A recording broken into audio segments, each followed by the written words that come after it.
All right, we're going to talk to you about throwing on the run. All forms of football, the quarterback's being chased, whether it's touch or tackle. A running quarterback scares defenses. They now have the run-pass threat.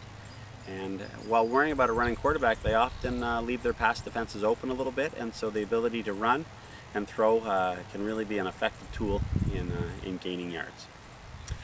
Now, we've worked a lot on standing and throwing, and here's our ready position to throw the ball down the field. Throwing on the run is learning to run and get into that ready position. So, the first thing that we're going to do, and this drill will be best shown when we get some kids doing it, but I want to show you the basics here before we get to that. So, here I am, and if I was to run, I'd be running up the field like this.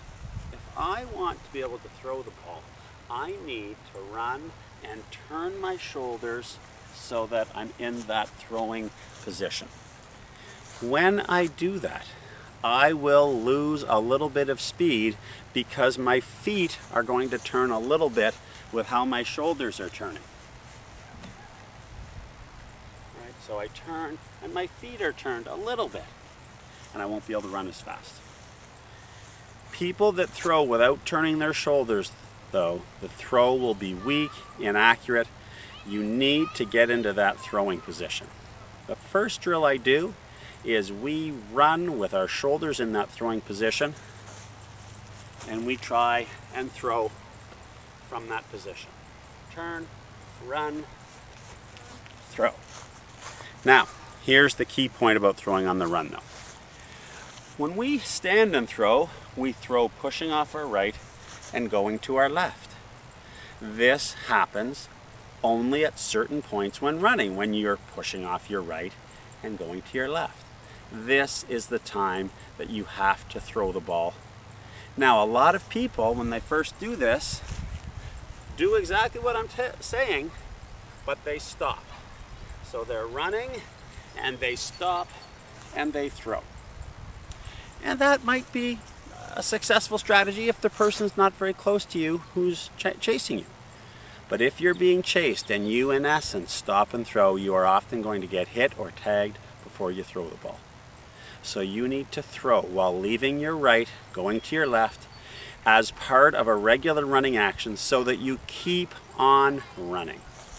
This can sometimes take 10 repetitions for someone to learn, sometimes can take 100, sometimes can take a few weeks. Everyone I've been able to work with gets it sooner or later. It does take some time though. Let's try and show you from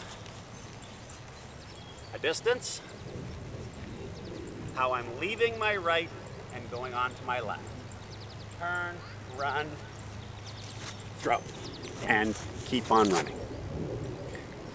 The second part of this drill is to run with proper technique and no shoulder turn for a little bit. Turn your shoulders, run for a few steps, and then throw. Just do it without a ball to show you the action. So, here we are, running, turn the shoulders, throw. The third progression is to run normally, turn the shoulders and throw. Now, because you only can throw when you're ready on your right, leaving to your left, there is a timing that allows you to turn your shoulders, hit your right, then go to your left. I know from practice that as I'm getting ready to hit on my right, my shoulders are turning, my right hits, and then I throw onto my left. Let's see if we can see that when I run at the camera. And it's that timing to set, right, left, throw in the middle of that.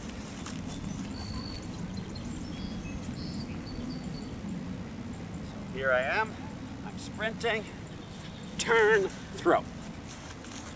Show it to you one more time. Look how I turn, my right leg goes down, I throw as I'm in essence jumping from my right to my left.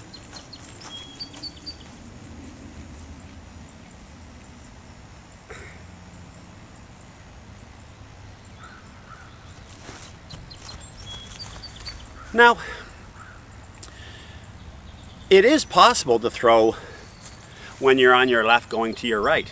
It's not going to be a very strong action. It's possible to throw at any time. The more often you throw going from your right to the left, the more often you're going to have an accurate, strong throw. That's the goal. How are we going to make the best possible throws?